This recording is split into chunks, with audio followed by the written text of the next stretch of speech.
नमस्कार. रोखोक आपलं स्वागत प्रेक्षक. मी डॉक्टर उदय निरगुडकर. आज आपण बोलणार आहोत ते भ्रष्टाचाराबद्दल. जिथून महाराष्ट्राचा कारभार चालतो त्या मंत्रालयातल्या लाचखोरीबद्दल आज मी बोलणार आहे. सरकार काँग्रेस राष्ट्रवादी आघाडीचं असो नाहीतर भाजप शिवसेनेचं, सत्ता जिथं असते तिथे सत्तेच्या गुळाला मुंगळे चिकटलेले असतात. मग तो मुंगळा पीएच्या स्वरूपात असतो, पीएसच्या स्वरूपात असतो, कुणी ओएसडी असं गोंडस नाव घेतो, तर कुणी आणखीन काही. मग अगदी शाळा प्रवेश असो, सरकार दरबारी रखडलेलं एखादं काम असो, बदली असो, एखाद्या उद्योगाला किंवा संस्थेला हवी असलेली परवानगी असो, मंत्रालयात कामं करून घ्यायची असतील तर प्रत्येक मंत्र्याच्या ऑफिसातला तो खास माणूस आपल्याला शोधावा लागतो. तो खास माणूस कोण हे तिथं जाणाऱ्या सगळ्यांनाच मग सवयीनं माहिती होतं. वर्षानुवर्ष अशी कामं करणारे मंत्रालयात पोचले जातात. अशा प्रकारच्या पीएनची आणि स्पेशल माणसांच्या दोघांनाही असा एखादा फिक्सर हवा असतो. बरं, ही माणसं एवढी हुशार असतात की प्रकरण अंगलट आलं तर सर्व काही स्वतःच्या अंगावर घ्यायला देखील तयार असतात. म्हणजे मंत्री नामानिराळे होऊ शकतात. त्यामुळे त्यांचा बोलविता धनी आणि करविता धनी कोण हे कधीही उघड होत नाही. हे जवळपास मंत्रालयात सगळ्या खात्यात सुरळीतपणे चालू आहे. पण इथं पकडा गया व चोर आहे अशी परिस्थिती असते. पंतप्रधान नरेंद्र मोदी सत्तेवर येण्यापूर्वी त्यांनी घोषणा दिली होती, आठवते? मैं न खाऊंगा न खाने दूंगा. अशा घोषणा जनतेवर छाप चांगले पाडतात. पण मोदींची ही घोषणा सर्वसामान्य माणसाच्या नशिबात डाळी आणि कांद्यापुरती आलेली आहे की मैं न खाने दूंगा न खाऊंगा. मोदी म्हणतात न खाऊंगा न खाने दूंगा. अरे पण भाजपच्याच राजवटीत सध्या महाराष्ट्राच्या मंत्रालयात काय चाललंय? गजानन पाटील नावाच्या व्यक्तीला 1-2 नाही, तब्बल 31 कोटींची लाच मागितल्या प्रकरणी एसीबीने अटक केली आहे. कल्याणच्या निळजे गावातल्या 37 एकर जमीन परत मिळवण्यासाठी गजानन पाटीलनं ही लाच मागितली असा आरोप आता झालेला आहे. गजानन पाटीलला महसूल मंत्री एकनाथ खडसे यांच्या केबिनमध्ये अँटी चेंबरमध्ये अगदी रामटेक बंगल्यावर सर्रास नियमितपणे अनेक पत्रकारांनी पाहिलेला चेहरा आहे. तो नियमित होता. हे आता लपून राहिलेली सर्वसामान्य माणसापासून खडसेंसारख्या ज्येष्ठ मंत्र्याच्या जवळच्या माणसाला अशी अटक होत असेल तर मग स्वच्छ पारदर्शक कारभाराचं काय? पार्टी विथ डिफरन्स अशी शेखी मिरवणाऱ्या भाजपच्या नीतिमत्तेचं काय? एकनाथ खडसेंना अडचणीत आणण्यासाठी हा सापळा रचण्यात आलाय का? या मग विरोधक आहेत की भाजपमधील खडसे विरोधी मंडळी? खडसेंवरील हा आरोप किती खरा आणि किती खोटा? मंत्रालयातला हा दलालांचा सुळसुळाट कधी आणि कसा थांबणार? चला, यासारख्या प्रश्नांचा आज वेध घेऊयात आजच्या खास रोखोक कार्यक्रमात. खाणाऱ्यांना खडसावणार कोण?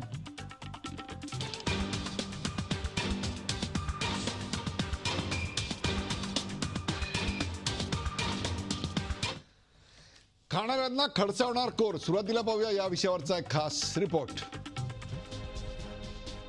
दर दिवसाआड कुणाला कुणा सरकारी अधिकाऱ्याला किंवा कर्मचाऱ्याला लाचखोरी प्रकरणी रंगेहात अटक होते. त्यात महसूल खातं आघाडीवर असल्याचं एसीबीच्या अहवालातून वारंवार स्पष्ट झालंय.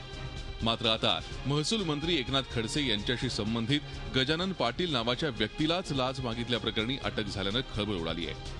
कल्याण येथील मौजे निळजे गावातील 37 एकर जमीन परत मिळवण्यासाठी पाटीलनं तक्रारदार डॉक्टर रमेश जाधव यांच्याकडे 31 कोटींची लाच मागितली होती. 30 कोटी कसं काय मागणार आहे तर सगळं रेकॉर्डेड आहे. त्याच्यामुळे अनरेकॉर्डेड वर मी काही बोलत नाही. माझ्याकडे पुरावे आहेत आणि एसीबीची माझा जो दबदबा एसीबीने लिहून घेतला तो आहे आणि एसीबी उगीच अरेस्ट करेल असंही काही नव्हतं नाही. त्याच्यात एवढं मोठं पदावर असताना आदान प्रदान ही प्रक्रिया असली पाहिजे. तर करतात म्हणजे त्यांना दोषी वाटतात ते, म्हणून मग ते असं काही काही करत बसतात. या लाच प्रकरणाशी आपला संबंध नसल्याचा दावा खडसेंनी केलाय.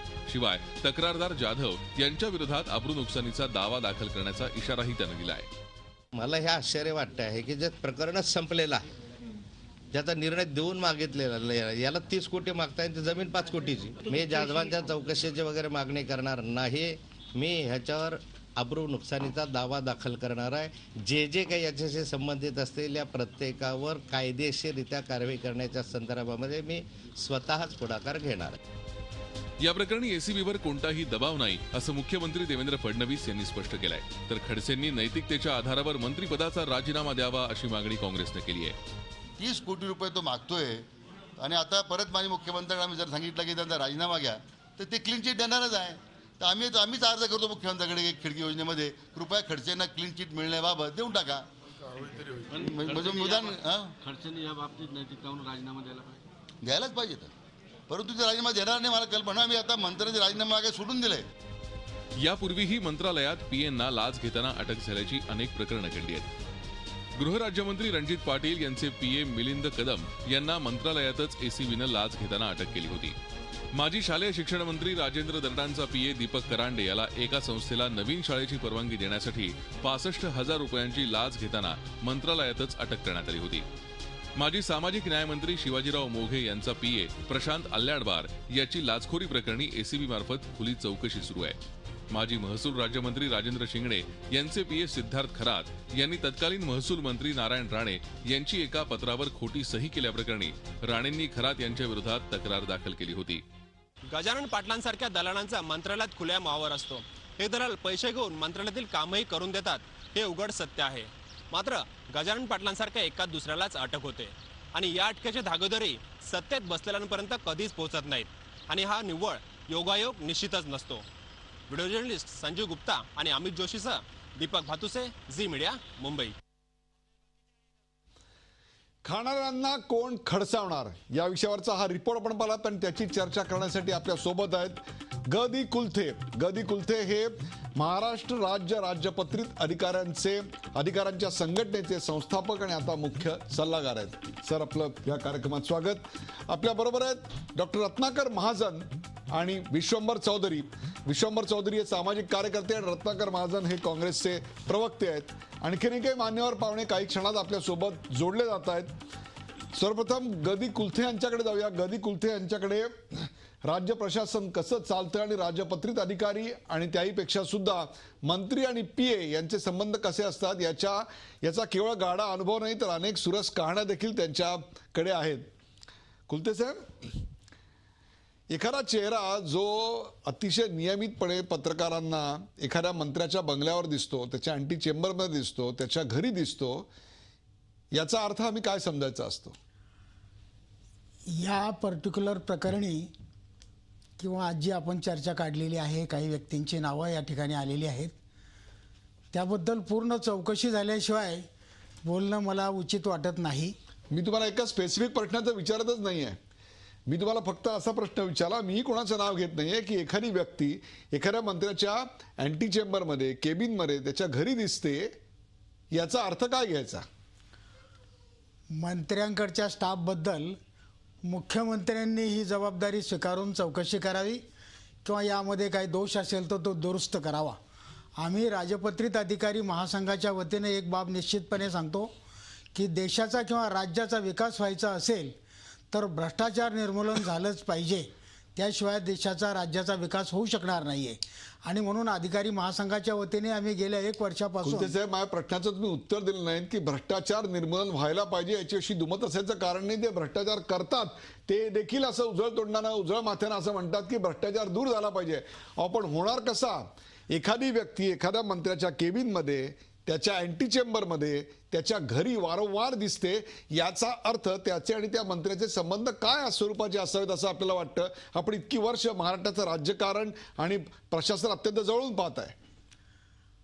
याची पूर्ण चौकशी व्हायलाच पाहिजे. आम्ही या बाबतीमध्ये एकच सांगू की बदल्यांमध्ये जी भेटीगाठी संस्कृती वाढीस लागलेली होती या राज्यामध्ये, मंत्र्यांना भेटण्यासाठी यायचं, त्यांना समाधान द्यायचं, त्यांना खुश करायचं आणि आपल्याला पाहिजे ती पोस्टिंग घ्यायची, त्याचं वर्णन आम्ही भेटीगाठी संस्कृती असं करतो. या भेटीगाठी संस्कृतीला चाप आणायचं काम मुख्यमंत्र्यांनी स्वतःपासून सुरू केलं. बदल्यांचे अधिकार जे आहेत ते मंत्र्यांकडून सचिवांना दिले, काही अधिकार हे खातेप्रमुखांना दिले. भेटीगाठी संस्कृतीचा अर्थ भ्रष्टाचार हाच होतो आणि अशी जी आपण म्हणता माणसं येतात की ज्यांची ती ड्युटी नाहीये, यांच्या बाबतीत संशय निर्माण होऊ शकतो. ही बाब मात्र खरी आहे. आपण थेट जाऊया बच्चू कडू यांच्याकडे. बच्चू कडू आपल्या सोबत आहेत, अपक्ष आमदार आणि प्रहार युवा संघटनेचे अध्यक्ष. बच्चू कडू, मध्यंतरी आपण आणि राजपत्रित अधिकारी यांच्या मधुर संबंधाच्या अनेक स्टोऱ्या समोर आल्या होत्या. आजचा हा जो सगळा प्रकार समोर येतोय की एका मंत्र्याच्या अत्यंत जवळच्या समजल्या जाणाऱ्या व्यक्तीला अटक केली जाते. अँटी करप्शन ब्युरो ती अटक करतोय. लाच मागितल्या प्रकरणी अटक होतीये. काय अनुभव आहेत आपले या प्रकरणातले? नाही, खरं तर आपण पाहतो का याचं कारणच अधिकारी आहे. हे सुरुवात जे होतंय हे सुरुवात होतं ते अधिकाऱ्यापासून. मंत्र्याला काही पूर्ण अधिकार नाही आहे. कागदपत्रे जे अधिकार आहे, कायदे बनवणं, कायदे निर्माण करणं, त्याची अंमलबजावणी करणं, हे सगळं काम मंत्र्याकडे येतं. पण त्याच्यामध्ये करप्शन करायचं असेल तर ते अधिकाऱ्याशिवाय होत नाही.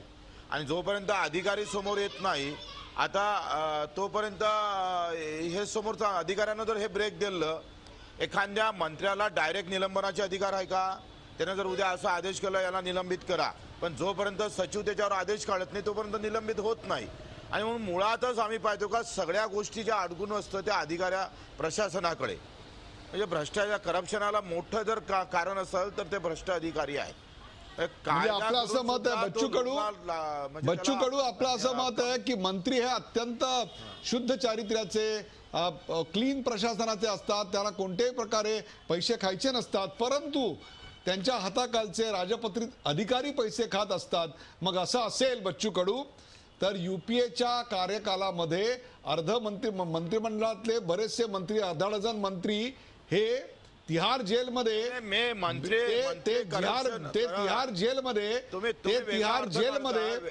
तिहार जेलमध्ये काही सण साजरे करायला गेले होते का? तुम्ही वेगळा अर्थ काढताय. बोला वेगळा अर्थ काढताय. मी असं म्हणत नाही का मंत्री सगळे चांगले असतं.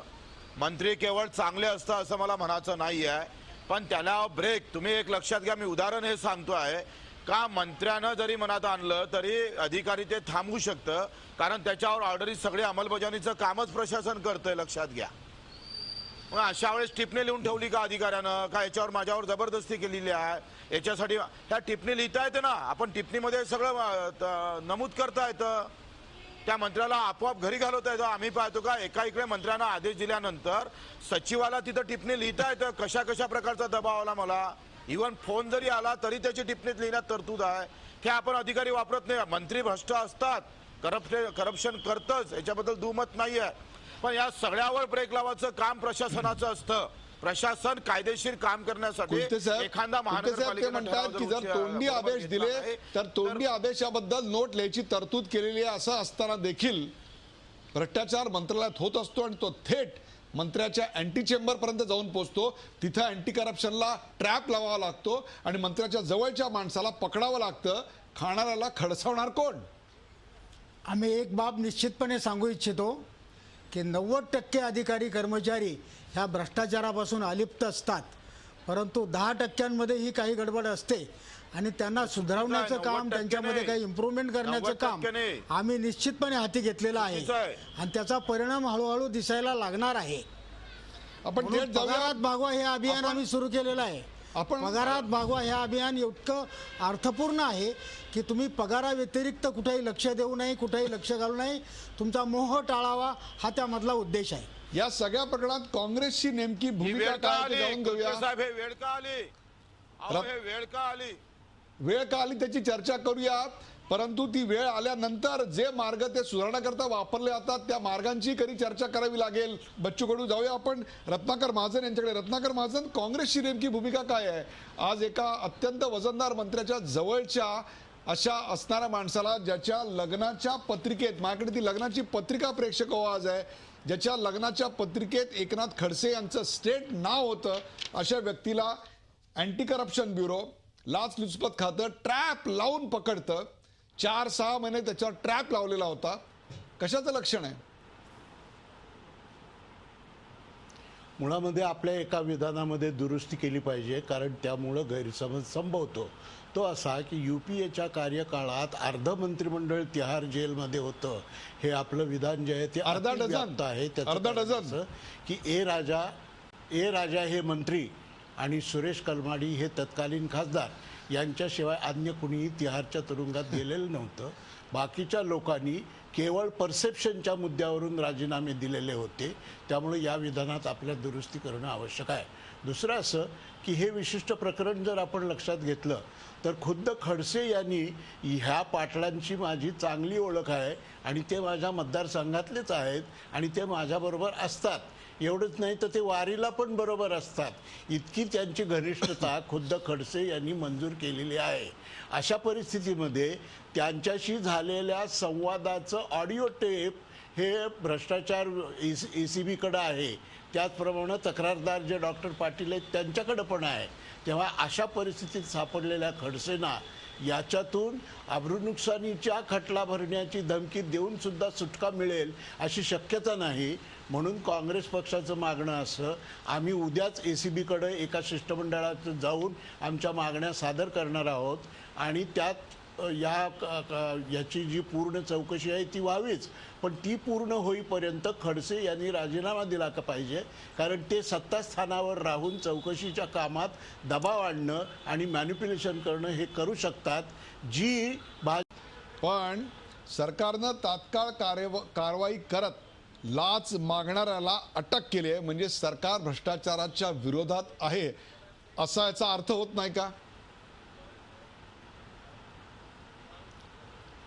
असं आहे, ती तक्रार जी केली त्या तक्रारदारांनी ती तक्रार म्हणजे काल तक्रार केली आणि आज अटक झाली असं काही झालेलं नाही.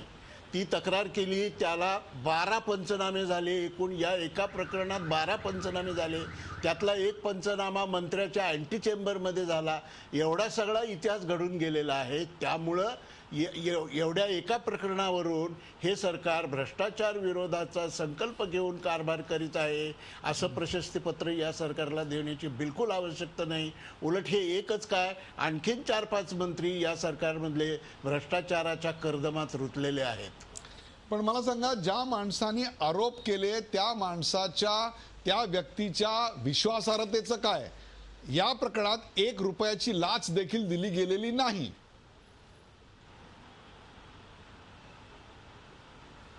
नाही, दिली गेलेली नाही हा वेगळा भाग आहे, ते ACB बघून घेईल. मुद्दा असा आहे की यांनी मागणी केली आणि त्या मागणीचा जो संवाद झाला तो टेप केलेला आहे. तो ACBनी पण केलेला आहे आणि तक्रारदारांनी पण केलेला आहे. दुसरं असं की हे मंत्री काय म्हणतात की 30 कोटीच्या जमिनीसाठी काय 5 कोटीच्या जमिनीसाठी 30 कोटीची लाच कोण मागेल? लाच 30 कोटीची आहे का 30,000ची आहे हा प्रश्न नाही.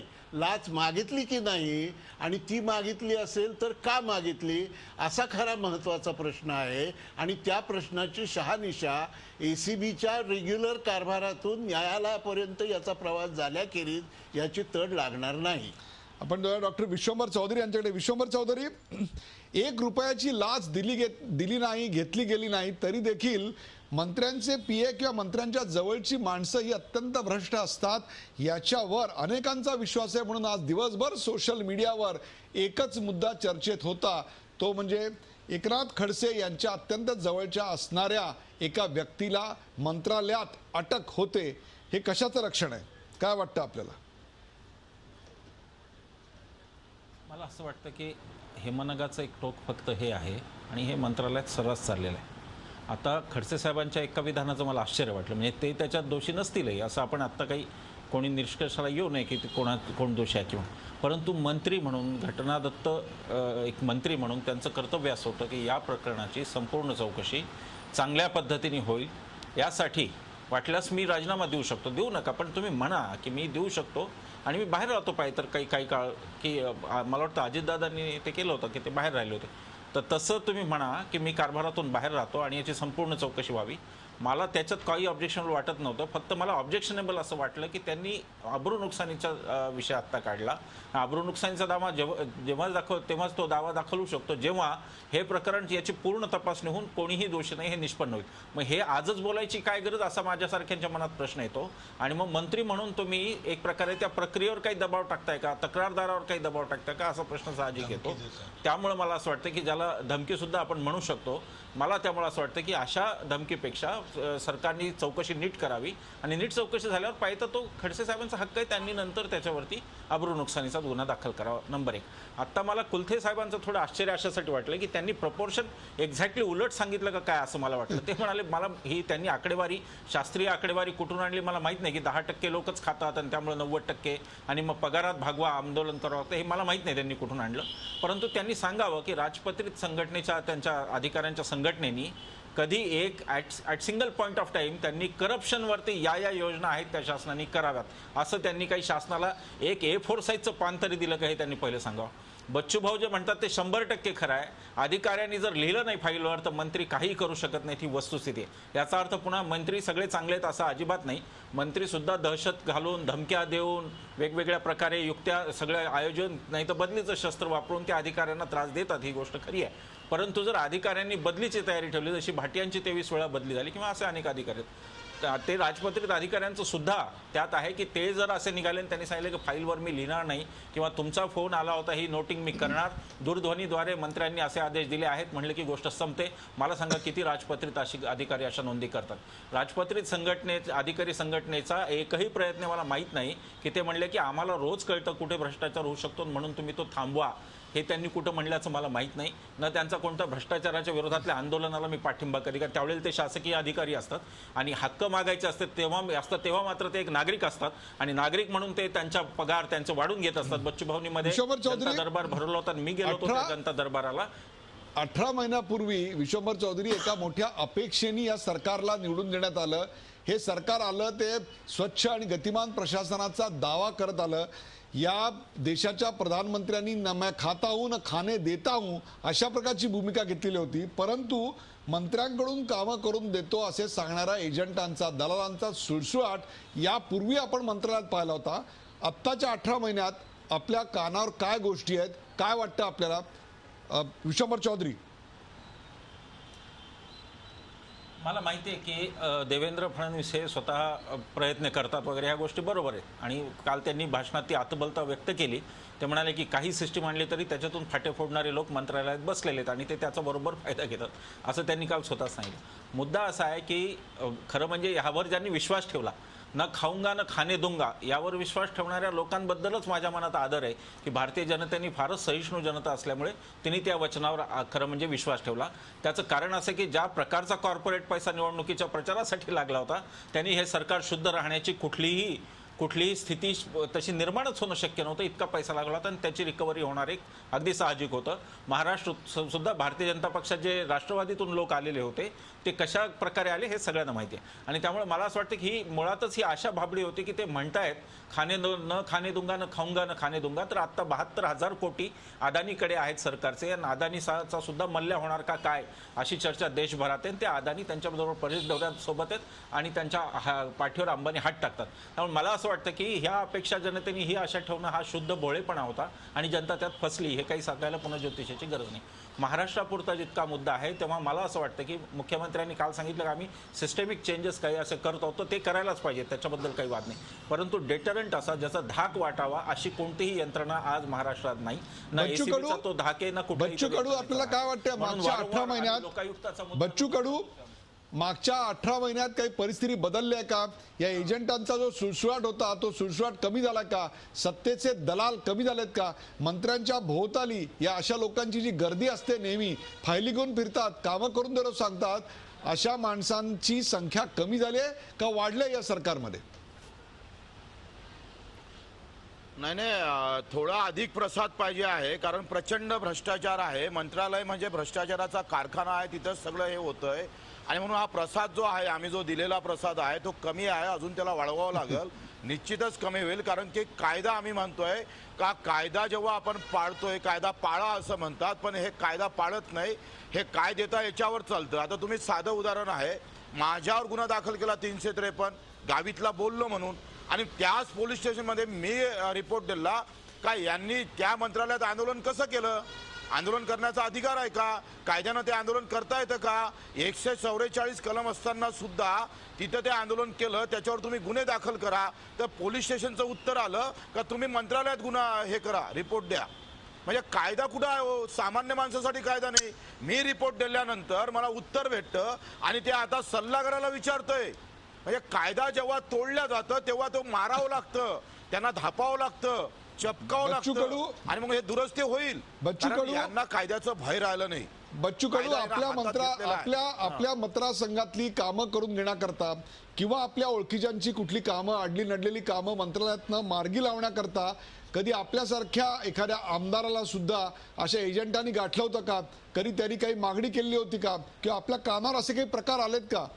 या मंत्र्यांकडून या शासनाकडून एका वेगळ्या गव्हर्नन्सची अपेक्षा होती, परंतु ती अपेक्षा आता पूर्ण होताना दिसतेय का आपल्याला?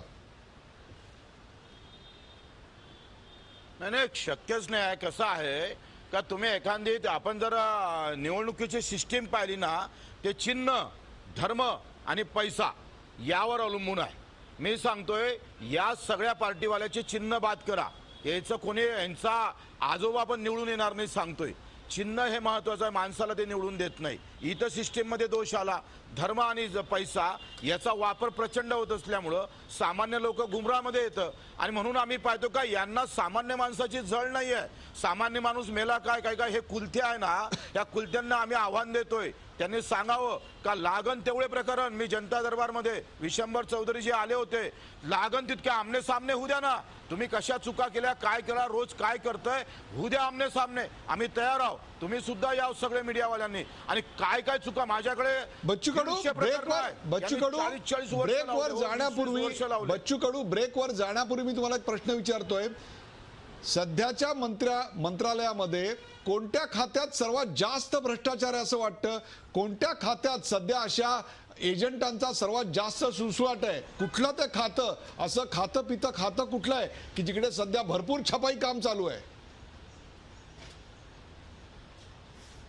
हो, याच्यात आता ते फर्स्ट आणि सेकंड निवडणं कठीण होईल. पण सर्रास जर आपण थोडं मुख्यमंत्र्याला सोडलं तर बाकी तर काही मला वाटत नाही काही फार चांगलं चाललं. आणि त्यांचं मंत्री असं म्हणतोय साहेबाकडून काम करून घ्या, माझ्याकडून होणार नाही, तुम्ही त्या पद्धतीनं करून घ्या. अशा प्रकारची ही लाचार मंत्रीपद तर लाथा मारून बाहेर काढली पाहिजे यांना. तुम्ही मंत्रीपद असताना सुद्धा जर साहेब म्हणतंय, यांचं वजन किती आहे हे लक्षात येतं, तुमची प्रामाणिकता किती आहे ते लक्षात येतं. अशा प्रकारची वाईट परिस्थिती म्हणजे निवळ पैसा खाल्ला म्हणजे करप्शन असं नाही आहे. आम्ही पाहतोय का इथं कुठं कामच नाही होतो. पैसा खाणं आणि तिथून काम करणं हा नंतरचा भाग आहे. पण फाईली मागं फाईल तुम्ही मंत्रालयात जा ना, असं वाटतं हे कागदाचा कारखाना आहे. इथं माणसं सापडत नाही, फाईलच दिसतं फक्त. आणि मग याच्यामुळे ही जी काही अवस्था आहे या सरकारवरचा कोणाचाही अंकुश त्या मंत्रालयावर नाही आहे. मी म्हटलं होतं का हे 6 मजले चांगले करा ना. अहो, मंत्री ज्या मंत्रालयात बसतं ते 6 मजले चांगले करून दाखवा. आम्ही गुटबशा काढू मंत्रालयासमोर. प्रेक्षको, एका आमदाराचंच बोलणं आपण ऐकतोय. ही सगळी चर्चा अशीच चालणार नाही, कारण आज एकनाथ खडसे यांच्या निकटवर्ती असलेल्या गजानन पाटील यांना अँटी करप्शन ब्युरोनी लाच मागितल्या प्रकरणी अटक केली आणि संपूर्ण राज्याच्या राजकारणात खळबळ उडाली. नेमकी कोणामुळे अटक झाली? अधिकारी असे पैसे मागत असतात का? जवळचे PA आणि त्यांचं सगळं संगनमत हे सगळंच उघड होत आहे. त्याचीच आपण चर्चा करतोय. खाणाऱ्यांना खडसावणार कोण? कुठे जाऊ नका, पात्रा झी 24 तास.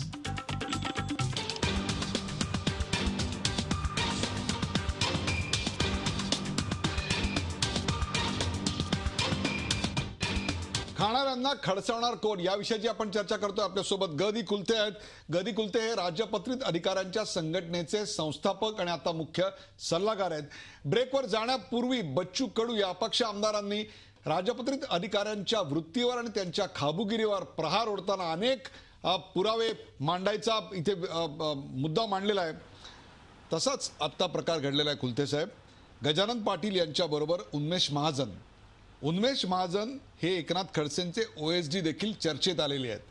शासकीय अधिकारी असे चर्चेत येणं हे काही नवीन नाही आहे.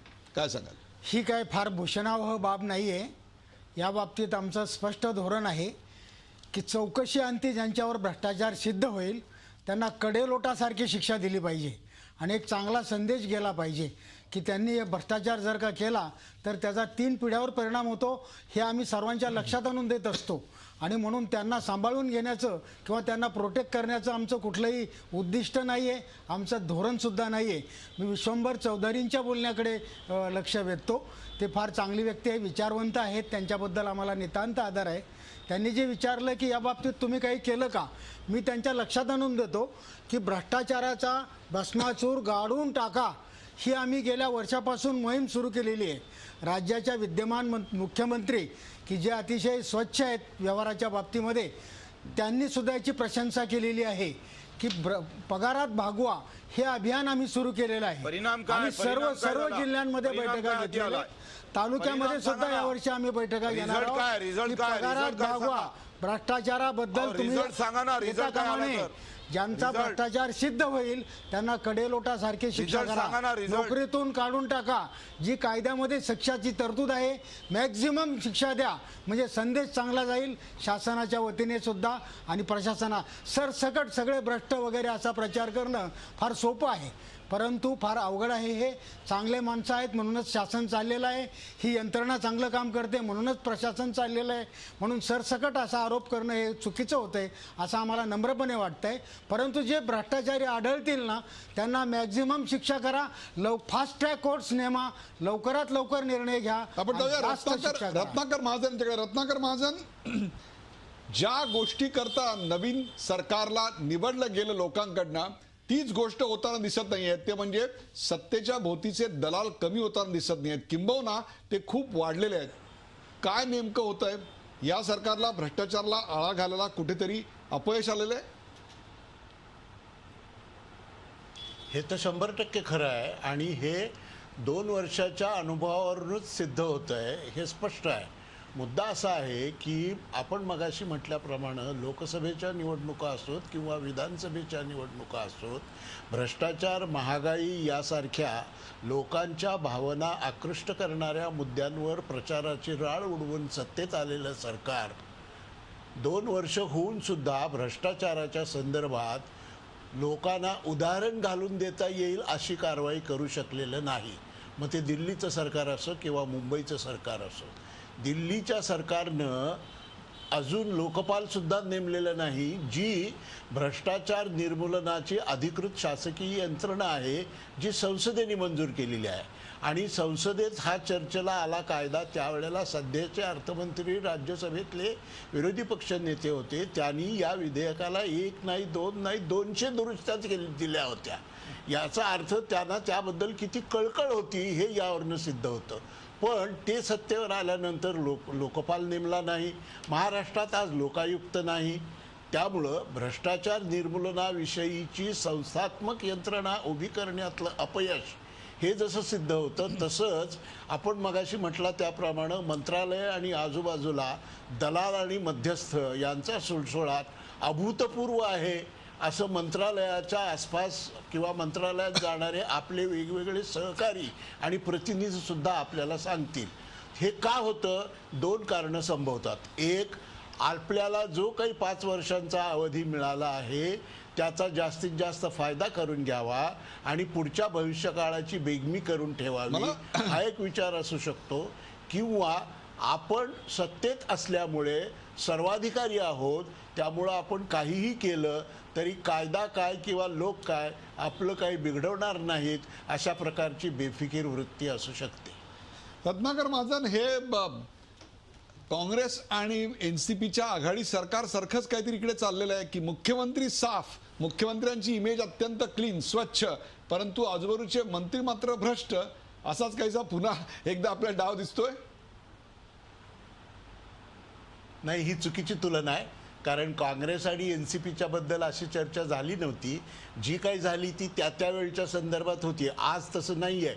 पण आज काय माहिती का, हा सगळा भ्रमाचा भोपळा आहे. ही सगळी जनमानसावर अजून असलेली बुरळ आहे. हे जेव्हा असं म्हणतात की मुख्यमंत्री फार छान आहेत पण त्यांचे सहकारी, अरे जर सहकारी चांगले नसतील तर त्याची टीमचा नेता म्हणून जबाबदारी मुख्यमंत्र्याचीच आहे ना. Why is he not able to control them. त्यामुळं इंग्रजीमध्ये जसं प्रेझेंट कंपनी इज एक्सक्लुडेड असं म्हणतात. त्यामुळं आज जो मुख्यमंत्री आहे तो चांगला आहे, पण बाकी सगळे ही काही ऑब्जेक्टिव्ह भूमिका घेण्याची रीत रत्नाकर महाजन. नव्हे. जर मुख्यमंत्री आपल्या सहकाऱ्यांच्या गैरप्रकाराला आळा घालण्यात यशस्वी ठरत नसतील तर तेही त्या पापाचे तेवढेच भागीदार आहेत असं म्हणणं भाग आहे. रत्नाकर महाजन, याचा अर्थ एखाद्या मुख्यमंत्री पदाच्या कार्यकाळात एखाद्या मंत्र्याला जर कार्यकाल संपल्यानंतर कार्यकालात झालेल्या भ्रष्टाचाराबद्दल अटक झाली तर त्या पापाचं धनित्व हे त्या मंत्र्या इतकंच मुख्यमंत्र्याला दिलं पाहिजे हे आपण मान्य करताय. झाल्यानंतरचं बोलत नाही मी, झाल्यानंतरचं नाही. आपण श्लेष काढू नका त्यात. मी असं म्हणतोय की सरकार चालू असताना, राज्य सरकार अस्तित्वात असताना जे प्रकार उघडकीला आले त्यात त्याच्या मंत्रिमंडळातला एखादा मंत्री असा असेल आणि त्याबाबत मुख्यमंत्री नुसतं पांघरूण घालण्याचंच काम करत असेल, जे आजपर्यंत या मुख्यमंत्र्यांनी केलं, चिक्कीचं प्रकरण असो, शिक्षण खात्याशी संबंधित प्रकरण असो, बहुपत्नीकत्व कायद्याचं उल्लंघन असो, या सगळ्या प्रकरणात या मुख्यमंत्र्यांनी आपल्या सहकाऱ्यांच्या दुष्कृत्यांवर पांघरूण घालण्याचंच काम केलेलं आहे. म्हणून त्याचा दोष त्यांच्याकडेही तेवढाच जातो. विश्वंभर चौधरी, याची एक दुसरी थिअरी अशी मांडली जाते की मुख्यमंत्र्यांचे जे मुख्यमंत्री पदाचे दावेदार होते त्या प्रत्येकाचीच काही ना काहीतरी अशी प्रकरणं योगायोगानं बाहेर आली का? काय वाटतं आपल्याला? मला वाटत नाही की अशा प्रकारचं काही आहे, कारण आत्तापर्यंत 5 ते 6 मंत्र्यांचं बाहेर आलेलं आहे. आणि खरं कारण माहिती आहे का, मला वाटतं डॉक्टर, आपण असं म्हणलं पाहिजे की खरं म्हणजे माहिती अधिकाराचा कायदा जो तेव्हा UPAनी आणला, ज्यासाठी अण्णांनी आंदोलन केलं, मेधाताईंनी सगळ्यांनीच केलं, अरविंद केजरीवालनी केलं, तर त्यामध्ये मला वाटतं की RTIचं आता श्रेय आहे की हे बाहेर यायला लागलेलं आहे. त्याचा संबंध सत्तेच्या राजकारणाशी असेल का तर असू शकतो, म्हणजे मी काही तो संबंध नाकारत नाही. म्हणजे मंत्र्यांच्या आपसी टकराव असतात आणि त्यांच्या पण फायली एकमेकांच्या ते दुसऱ्यांकडे देत असतात, ही वस्तुस्थिती आहे. त्यामुळे ते राजकारण नाकारण्याचा काही अर्थ नाही. पण जास्त करून ते फक्त त्या राजकारणाने होतं असं मला वाटत नाही. तर RTI हा आता स्थिर झालेला आहे, कारण आता 11वं वर्ष RTIचं आहे. आणि RTI स्थिर झाल्यानंतर एक्झॅक्टली कशी माहिती काढायची हे माहिती आहे लोकांना. दुसरा एक त्याचा असं झालेला आहे की दबावगट जे आहेत वेगवेगळ्या ठिकाणी, म्हणजे राजकीय खरं म्हणजे रायव्हलरीमधून पण ते तयार होतात, पण तो त्याचबरोबर RTIच्या कार्यकर्त्यांचे पण गट आता असे तयार आहेत की ज्या माहितीला आता पाय फुटत आहेत. पहिली 2005च्या आधी त्या माहितीला पायच फुटत नव्हती, ती माहिती कपाट बंद व्हायची. माहितीच्या अधिकाराच्या कायद्याचा जो फायदा झाला आहे तोही आहे. आपल्यासोबत राम कदम, भारतीय जनता पक्षाचे आमदार राम कदम या कार्यक्रमात सहभागी होत आहेत. राम कदम, आपल्या सरकारमधल्या एका अत्यंत वजनदार आणि महत्वाच्या मंत्र्याच्या जवळच्या माणसाबद्दल ज्याच्या लग्नाच्या पत्रिकेत देखील एकनाथराव खडसे यांचा उल्लेख केलेला होता, ज्याची उडबस मंत्रालयात त्यांच्या केबिनमध्ये होती, पार अँटी चेंबरमध्ये पोहोचत होता, त्यांच्या घरी सुद्धा त्याची उडबस होती, असं असणाऱ्या एका जवळच्या व्यक्तीला अँटी करप्शननी अटक केलेली आहे. आणि तो माणूस टीनच्या पत्र्याच्या खोलीत राहतो, अशा प्रकारची विधानं केली गेली. मग असा टीनच्या पत्र्याच्या खोलीत राहणारा माणूस वारंवार मंत्रालयात, वारंवार मंत्र्याच्या अँटी चेंबरमध्ये आणि वारंवार त्यांच्या घरी कशा करता येत होता?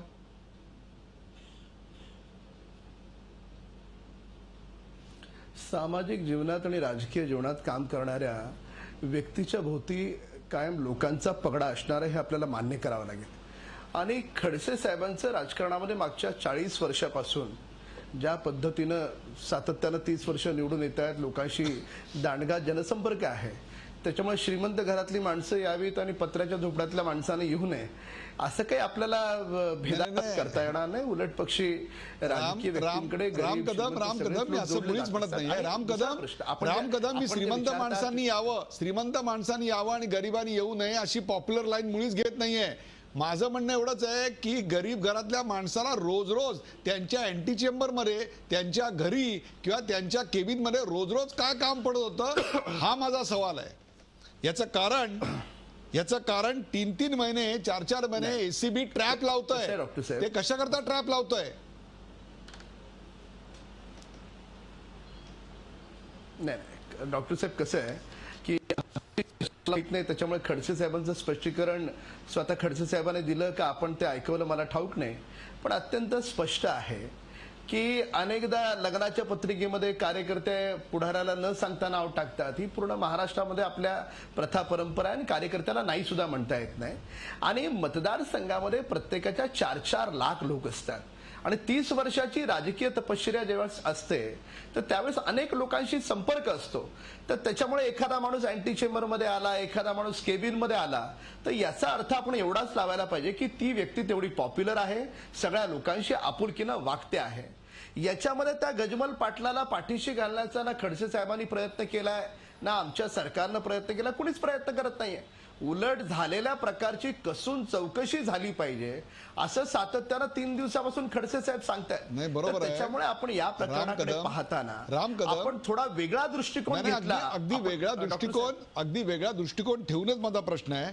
2011 मध्ये जी जमीन गायरान आहे असं सांगितलं जातं, ती जमीन गायरान असते. मग 2012 मध्ये तत्कालीन महसूल मंत्री बाळासाहेब थोरात यांनी ती जमीन जाधव यांना द्यावी असं पत्र खडसेंनी दिलं, तेव्हा ती जमीन गायरान नव्हती का? गायरान जमीन देता येते का? सर्वसामान्य माणसाला कळू तरी देत की हे व्यवहार होतात तरी कसे? नाही, कसं आहे, आता आपण कोणत्या पत्राविषयी बोलतात मला माहित नाही, पण सर्वसाधारणपणे अशी एक प्रथा परंपरा आहे की जे सत्तेत नसतात, विरोधी पक्षात असतात. आता मी आमदार आहे, माझ्याकडे कोणी आलं की मला अमुक अमुक पत्र पाहिजे, तर आपण त्याला कितीही समजून सांगितलं तो कार्यकर्ता ऐकण्याच्या परिस्थितीत नसतो. त्याला एकच असंच आहे, तुम्ही लिहून द्या, मी माझं पुढचं बघतो. तर अशा सांगून सुद्धा तो ऐकत नाही. अशा वेळेस नाईलाज असतो, लोकप्रतिनिधींना द्यावे लागतात, हे सत्य आहे. पण ही जी पर्टिक्युलर केस आहे, या केसच्या बाबतीमध्ये हा माणूस 2008 पासून सातत्यानं प्रत्येकाला म्हणतोय भ्रष्ट आहे. हा तर त्या ग्रामपंचायतीच्या त्या माणसाला, सरपंचाला त्यानं 200 कोटी रुपयाची लाच मागितली असं म्हणतो. नंतर हा इकडे म्हणतो 30 कोटीची लाच मागितली. जेव्हा त्या जागेची किंमत जर 5-5.5 कोटी असेल तर 200 कोटीची लाच कुठे, 30 कोटीची लाच कुठे? तर आपण हाही दृष्टिकोन पाहणार आहोत का नाही पाहणार? गोष्टीचा राम कदम, जागांच्या रकमांचा माझा काही एवढा PhD एवढा अभ्यास नाहीये, आपण त्यावर जास्त प्रकाश टाकू शकता. परंतु ज्या जागेविषयी आता आपण बोलतोय त्या जागेच्या जवळच, म्हणजे 37 एकरच्या जागेची किंमत कल्याण जवळ निळजे गावामध्ये 2 कोटी असते का 5 कोटी असते मला काही फारसं कळत नाही. परंतु त्याच्या जवळ लोढासारख्या एका मोठ्या विकासकांनी प्रचंड मोठ्या प्रमाणावर जागा घेऊन तिथे विकास कार्य सुरू केले आहे. त्यामुळे त्या जागेला आता सोन्याचे मोल आले आहे असे बोलले जाते. ते खोटे आहे एवढे फक्त सांगून टाका.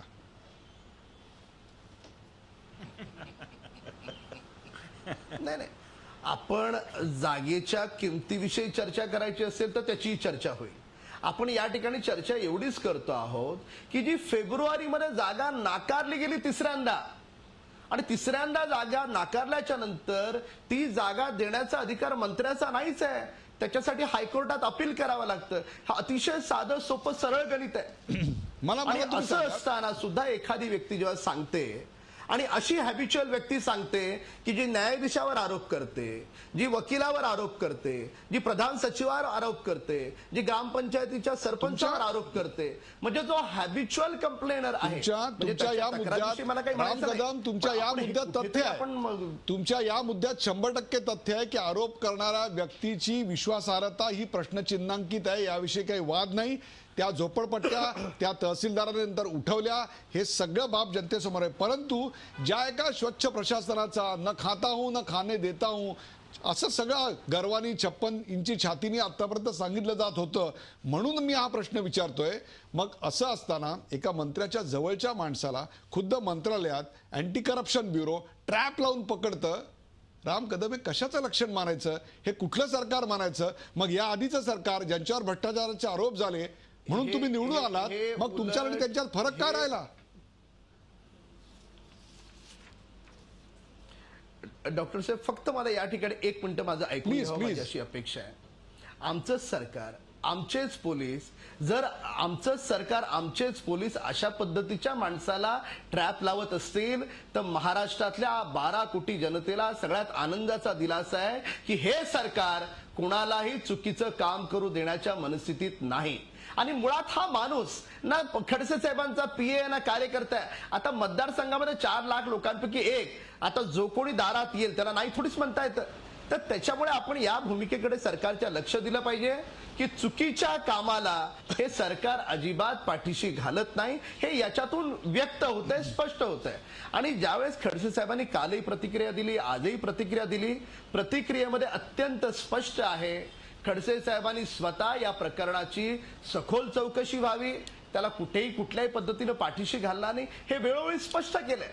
तर त्याच्यामुळे हा एक चांगला पायंडा आहे. आधीच्या सरकारमध्ये होत नव्हतं. आधीच्या सरकारमध्ये मंत्र्याच्या नावाने कोणी काही गैर करत होतं, तर त्यावेळेस सरकार त्याला वाचवण्याचा प्रयत्न करत होतं. तुमचा मुद्दा बरोबर आहे की आधीचं सरकार वाचवर होतं, आम्ही त्याला आता एक्सपोज करतोय, पण मुळात अशा प्रकारे मंत्र्याच्या जवळच्या माणसाला पकडलं गेलं हे जास्त भयानक की त्याच्यावर आता कारवाई होते हे जास्त भयानक की तक्रारदारावर आम्ही आता अब्रू नुकसानीचा दावा करणार आहोत हे जास्त भयानक.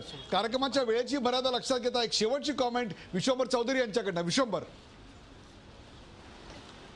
नाही, मला खूप आनंद वाटला. राम कदम साहेब जे सांगतायत ते मला भरून आलं की 12 कोटी लोकांचं एक शासन असं आलंय जे स्वतःच्याच लोकांना पकडून देत आहे. तर मग त्या मालिकेत माझा एक छोटासा सल्ला एवढाच आहे की खडसे साहेबांच्या याच्याबद्दल कोणालाही शंका नाही महाराष्ट्रात, पण ती रामाची कथा आपल्याला आठवते की धोबे आणि परिटाची.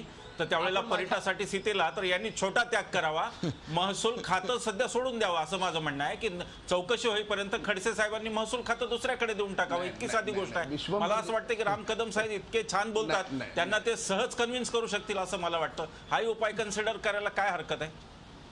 रत्नाकर महाजन यांना काही बोलायचंय. रत्नाकर महाजन नंतर एक शेवटची कॉमेंट आपण घेऊया राम कदम यांच्याकडनं. रत्नाकर महाजन मला येतो. रत्नाकर महाजन आणि मग नंतर राम कदम. नेहमीप्रमाणे जाता जाता आपल्या सरकारची स्तुती गाण्यासाठी या आधीच्या सरकारवर चिखलफेक करण्याचा मोह आवरला नाही. ह्या पार्श्वभूमीवर आपण या कार्यक्रमाची सुरुवात करताना जे प्रारंभिक निवेदन केलं त्यामध्ये या आधीच्या सरकारच्या 3-4 मंत्र्यांच्या PN-वर कायद्याप्रमाणे कशी कारवाई झाली हे आपण सांगितलेलं होतं. यांच्या प्रबोधनार्थ ती निवेदन आपण पुन्हा एकदा करावं अशी माझी आपल्याला नम्र विनंती आहे. राम कदम.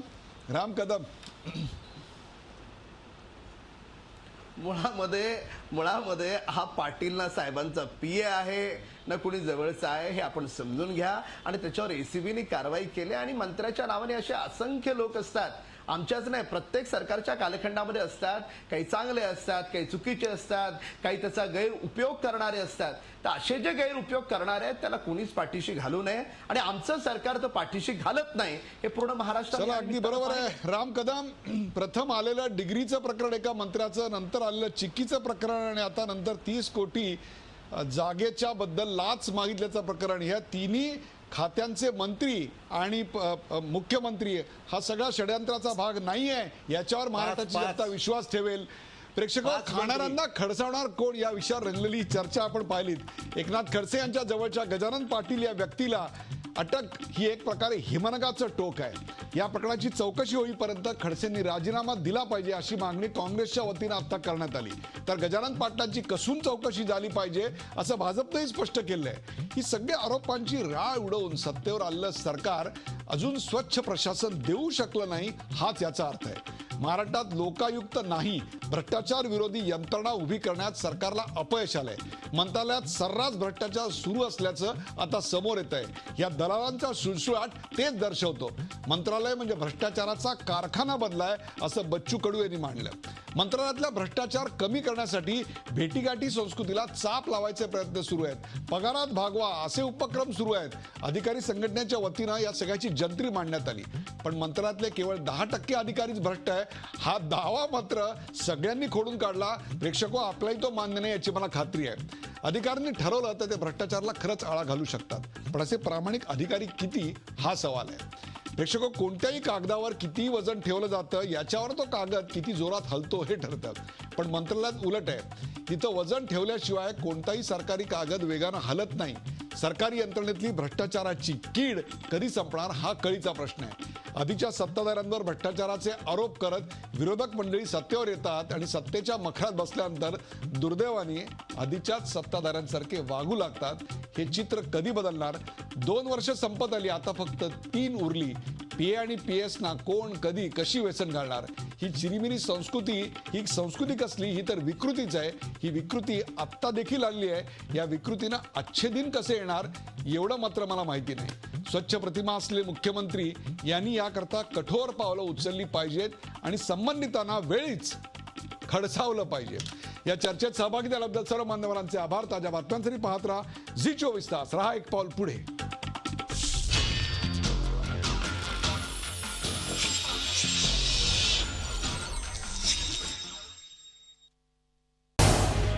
झी24 तास रहा एक पाऊल पुढे.